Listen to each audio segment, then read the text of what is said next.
नमस्ते। आज हम एक बहुत ही अहम मुद्दे पर बात करने वाले हैं। भारत के हालिया जीएसटी बदलाव। काफी चर्चा है इसकी। कुछ लोग इसे जीएसटी 2.0 भी कह रहे हैं। सितंबर 2025 से ये लागू हुए हैं और इनका असर अब दिखने लगा है। जी बिल्कुल। और इसकी गूंज हर तरफ है, बाजारों से लेकर आम लोगों के घरों तक। सही कहा। और इसे ठीक से समझने के लिए हमने कई सारे स्रोत देखे हैं। सरकारी प्रेस रिलीज हैं पीआईबी से, फिर बड़े अखबार हैं जैसे इकोनॉमिक टाइम्स, रॉयटर्स। फिच जैसी रेटिंग एजेंसियों के विश्लेषण भी हैं। हाँ, और कुछ जमीनी रिपोर्ट्स भी हैं कि बाजार में असल में क्या हो रहा है। तो आज हम इसी की तह तक जाएंगे। कोशिश करेंगे समझने की कि ये जीएसटी बदलाव असल में हैं क्या, इनका भारतीय व्यापार पर क्या असर हो रहा है, खासकर छोटे दुकानदारों पर। बिल्कुल। और सबसे बड़ा सवाल, क्या हम जैसे आम लोगों, मध्यम वर्ग को वाकई कोई राहत मिली है या ये बस कुछ और है? ये सवाल तो है। सरकारी खजाने का क्या होगा? और हाँ, टाइमिंग और राजनीति, उसको कैसे भूल सकते हैं? सही। तो क्या ये सच में सुधार है या फिर कुछ चुनावी रणनीति? चलिए देखते हैं। बिल्कुल। अगर हम इन बदलावों का सार देखें तो कोशिश है कि टैक्स का जो जाल था उसे थोड़ा सुलझाया जाए। अब मोटे तौर पर देखें तो 4 मुख्य दरें रह गई हैं: 0, 5%, 18% और एक नई 40% की दर। अच्छा, 40%? ये किस पर है? ये खास तौर पर लग्जरी आइटम्स पर हैं और जिन्हें सिन गुड्स कहते हैं, जैसे तंबाकू, सिगरेट वगैरह। समझ गया। और जो पहले 12% और 28% वाले स्लैब थे, उनमें से काफी चीजों को निकालकर कम टैक्स वाले दायरे में लाया गया है। तो ये जो स्लैब बदले, मतलब चीजें निचले स्लैब में आ गई, इसका आम लोगों और बाजार के लिए मतलब क्या हुआ? कौन सी चीजें सस्ती हुई हैं? हाँ, ये सबसे जरूरी बात है। देखिए, जो सामान पहले 12% या कुछ मामलों में 28% जीएसटी के दायरे में था, हाँ। उनमें से कई अब 5% या 18% में आ गए हैं। जैसे छोटी कारें हो गईं, स्कूटर, मोटरसाइकिल। अच्छा। फिर फ्रिज, टीवी, वॉशिंग मशीन जैसे कई घरेलू उपकरण, कुछ तरह के प्रोसेस्ड फूड आइटम्स भी हैं। और यहां तक कि घर बनाने के काम आने वाली कुछ चीजें भी। तो सिद्धांत रूप में इन सब पर टैक्स कम हुआ है तो कीमतें घटनी चाहिए। सिद्धांत रूप में कीमतें घटनी चाहिए। लेकिन यहां एक बड़ा सवाल उठता है जो सबके मन में है, मेरा मतलब है। जी।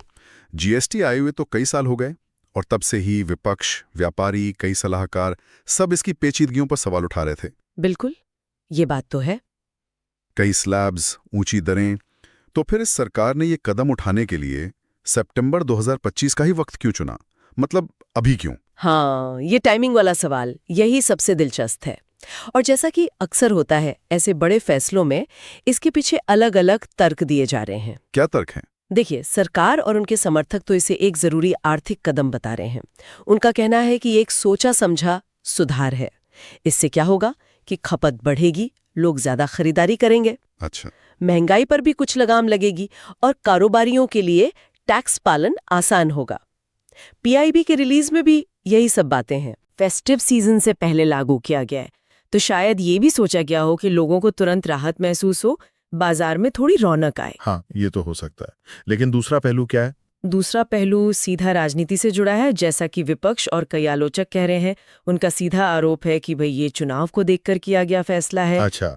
कुछ कह रहे हैं कि ये बहुत कम, बहुत देर से वाला मामला है। कर्नाटक के मुख्यमंत्री ने तो कहा कि ये राज्यों के दबाव में हुआ है, क्योंकि राज्यों को भी तो राजस्व का नुकसान झेलना पड़ेगा। हाँ, ये भी एक पॉइंट है। और कुछ लोग इसे वो जो पहले गब्बर सिंह टैक्स वाला तंज चलता था, हाँ। उसका जवाब देने की कोशिश भी मान रहे हैं।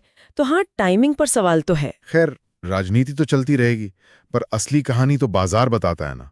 तो कारोबारियों के बीच क्या चल रहा है? क्या वो खुश हैं या कोई नई दिक्कतें आ गई हैं? हाँ, बाजार की बात करें तो कुछ सेक्टर्स तो साफ तौर पर फायदे में दिख रहे हैं। जैसे? सबसे पहले ऑटोमोबाइल सेक्टर, खासकर छोटी कारें और टू व्हीलर बनाने वाली कंपनियां। टैक्स कम हुआ है तो उम्मीद है गाड़ियां थोड़ी सस्ती होंगी, बिक्री बढ़ेगी। मारुति के चेयरमैन आरसी भार्गव ने तो इसे बड़ा सुधार कहा है। अच्छा, ऑटो सेक्टर के लिए तो अच्छी खबर है। और कौन? फिर है कंज्यूमर ड्यूरेबल्स वाले, मतलब फ्रिज, टीवी, वॉशिंग मशीन बनाने वाली कंपनियां। इनके दाम भी कम होने की उम्मीद है। फिर एफएमसीजी यानी रोजमर्रा का सामान बनाने वाली कुछ कंपनियां, जिनके प्रोडक्ट्स कम टैक्स स्लैब में आए हैं। साबुन, बिस्कुट, कुछ खाने पीने की चीजें। इसके अलावा लॉजिस्टिक्स और कंस्ट्रक्शन सेक्टर को भी कुछ फायदा हो सकता है। वो कैसे? क्योंकि उनके इनपुट पर, मतलब जो वो सामान खरीदते हैं, उस पर टैक्स कम लगेगा। तो उन्हें इनपुट टैक्स क्रेडिट बेहतर मिल सकता है, लागत कम हो सकती है। तो बाजारों ने कैसे रिएक्ट किया? शेयर मार्केट वगैरह में क्या हुआ? देखिए, शुरू में तो रिएक्शन काफी पॉजिटिव था। जैसे ही घोषणा हुई, कंज्यूमर गुड्स और ऑटो कंपनियों के शेयर काफी भागे। अच्छा। रॉयटर्स वगैरह ने रिपोर्ट भी किया कि इंडेक्स ऊपर गए थे।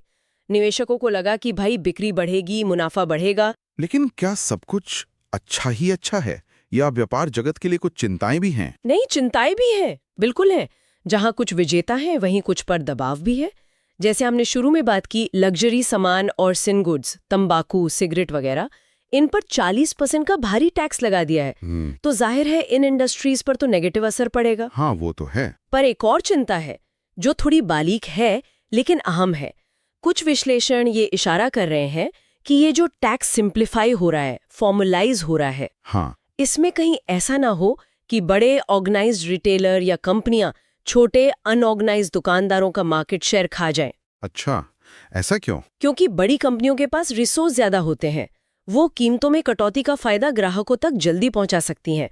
उनके पास बेहतर टेक्नोलॉजी, सप्लाई चेन होती है। सही बात है। छोटे दुकानदार शायद इस रेस में पीछे रह जाएं।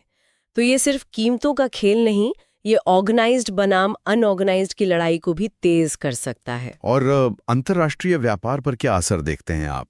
मतलब एक्सपोर्ट इंपोर्ट पर कोई सीधा फर्क? देखिए, हमारे स्रोतों में सीधे तौर पर अंतर्राष्ट्रीय व्यापार पर असर का ज्यादा जिक्र नहीं है, लेकिन कुछ अंदाजा लगा सकते हैं। अगर इन बदलावों से भारत में डोमेस्टिक डिमांड बढ़ती है, इकोनॉमी मजबूत होती है, तो हो सकता है विदेशी निवेशकों के लिए भारत और आकर्षक बने, एफडीआई बढ़ सकता है। और अगर घरेलू उत्पादन सस्ता होता है तो शायद इंपोर्टेड सामान से मुकाबला करने में थोड़ी मदद मिले। पर यह सब वैश्विक माहौल पर भी बहुत निर्भर करेगा। सही। लेकिन एक चीज जिस पर सबकी, खासकर बॉन्ड मार्केट और रेटिंग एजेंसियों की नजर है, वो है सरकार का खजाना। हाँ, वो रेवेन्यू लॉस वाली बात। जी, सरकार ने खुद माना है कि करीब 48,000 करोड़ रुपए सालाना का राजस्व नुकसान हो सकता है। फिच का अनुमान है ये जीडीपी का लगभग 0.2% है। अब अगर ये नुकसान अनुमान से ज्यादा हुआ या इसकी भरपाई नहीं हुई तो सरकार का फिस्कल डेफिसिट यानी वित्तीय घाटा बढ़ सकता है और इससे बॉन्ड यील्ड्स पर दबाव आ सकता है। ये पूरी इकोनॉमी के लिए चिंता की बात हो सकती है। बिल्कुल। चलिए अब आते हैं उस सवाल पर जिसका जवाब हर कोई जानना चाहता है। क्या इससे हम जैसे मध्यम वर्ग के लोगों को वाकई कोई फायदा हो रहा है? क्या जेब पर बोझ सच में कम हुआ है? देखिए, आंकड़े तो कुछ उम्मीद जगाते हैं। जैसे क्रिसिल की एक रिपोर्ट है, वो कहती है कि ये बदलाव औसत उपभोक्ता के महीने के खर्च के करीब 1/3 हिस्से पर असर डालते हैं। 1/3? मतलब काफी हुआ ये तो। हाँ, मतलब हम जो भी खर्च करते हैं महीने में, उसमें से लगभग 33% चीजों पर टैक्स का बोझ कम हुआ है। तो कागज पर तो वॉलेट इफेक्ट दिखना चाहिए। सोचिए, कोई छोटी कार लेने का सोच रहा है, या नया फ्रिज, टीवी लेना है, या रोज के किराने का कुछ सामान, तो दाम कम मिलने चाहिए। सुनने में तो बहुत अच्छा लग रहा है, लेकिन क्या वाकई ऐसा हो रहा है? क्या दुकानदार कम दाम पर बेच रहे हैं? यहीं पर असली पेच है। ये फायदा निर्भर करता है एक बहुत बड़ी शर्त पर, जिसे कहते हैं पास थ्रू। Pass through? हाँ, मतलब क्या कंपनियां और दुकानदार जिन्हें टैक्स कटौती का फायदा मिला, वो उसे पूरा का पूरा ग्राहकों तक पहुंचा रहे। फैक्ट्री से घटी कीमत दुकान तक आ रही है। ये हमेशा सीधा नहीं होता। तो सरकार कुछ कर रही है इसके लिए, कोई निगरानी वगैरह? हाँ, सरकार को पता है ये चुनौती है, इसीलिए एंटी प्रॉफिटियरिंग यानी मुनाफाखोरी रोकने के उपाय भी किए हैं। ग्राहकों के लिए WhatsApp number, toll free helpline जारी की है। अगर किसी को लगे कि दुकानदार फायदा नहीं दे रहा तो शिकायत कर सकते हैं।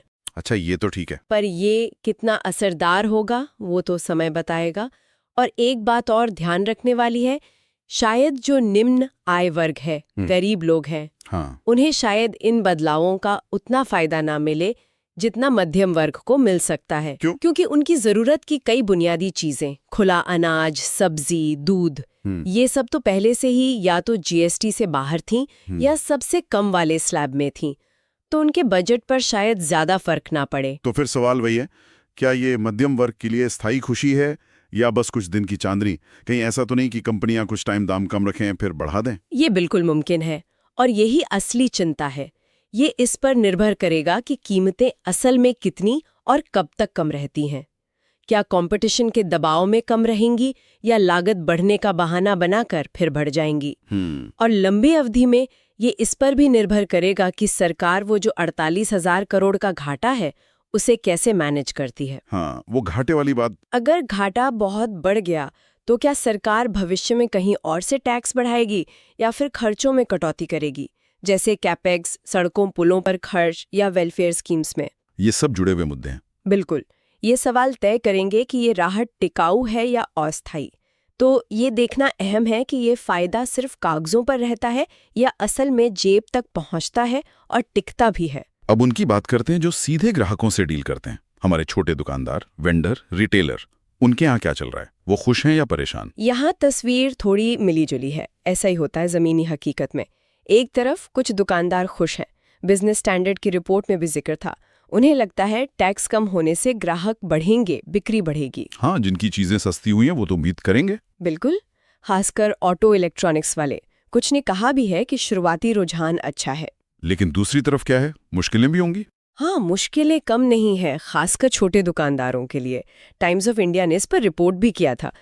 उनकी दिक्कतें बहुत प्रैक्टिकल हैं। पहली, पुराना स्टॉक पड़ा है जिस पर पुराना एमआरपी है, अब उसे कम दाम पर कैसे बेचें? हाँ, ये तो है। दूसरी, बिलिंग मशीनें, सॉफ्टवेयर अपडेट करना, उसमें टाइम और पैसा लगता है।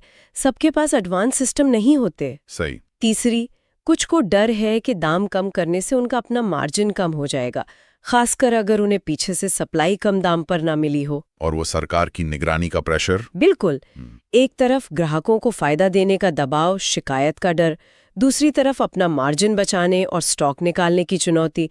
तो वो एक कश्मकश में है, आसान नहीं है उनके लिए। और अब आते हैं उस बड़े मुद्दे पर जिसका जिक्र बार बार हो रहा है, सरकारी खजाना। वो 48,000 करोड़ सालाना का अनुमानित घाटा। फिच कह रहे हैं जीडीपी का 0.2%। ये छोटी रकम तो नहीं है। नहीं, बिल्कुल नहीं। और यहीं पर सबसे बड़ी अनिश्चितता टिकी हुई है। सरकार का तर्क है कि टैक्स रेट कम करने से बिक्री बढ़ेगी और शायद टैक्स चोरी कम हो, लोग ईमानदारी से भरें। अच्छा, मतलब कलेक्शन शायद उतना कम ना हो। हाँ, उनका ये होप है कि कुल कलेक्शन शायद उतना न गिरे या शायद बढ़ भी जाए। लेकिन ये एक बड़ा अगर है। ये इकोनॉमी के मूड पर, लोगों के खर्च करने पर, कारोबारियों के बर्ताव पर निर्भर करेगा। और अगर पूरा नहीं हुआ तो?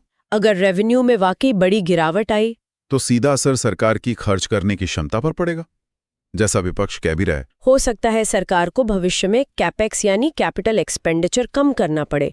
मतलब सड़कों, पोर्ट्स, रेलवे वगैरह पर खर्च कम हो सकता है। इसका असर लॉन्ग टर्म ग्रोथ पे पड़ता है। या फिर वेलफेयर स्कीम्स पर। हाँ, या फिर कल्याणकारी योजनाओं का फंड कम करना पड़े। अब देखिए, हमारे स्रोतों में आरबीआई के रुख का सीधा जिक्र नहीं है। हाँ, लेकिन अगर फिस्कल डेफिसिट बढ़ता है तो ये महंगाई पर दबाव डाल सकता है और पूरी अर्थव्यवस्था की स्थिरता के लिए चिंता का विषय बन सकता है। तब आरबीआई को भी एक्शन लेना पड़ सकता है। समझ गया। तो इस पूरी चर्चा का निचोड़ क्या निकालें, अगर हमें मुख्य बातें समेटनी हो? मेरे ख्याल से 4-5 मुख्य पॉइंट्स हैं। पहला, ये कदम साफ तौर पर कंज्यूमर फोकस्ड है, खासकर मिडिल क्लास। रोजमर्रा की चीजों से लेकर बड़ी खरीदारी तक राहत की उम्मीद है।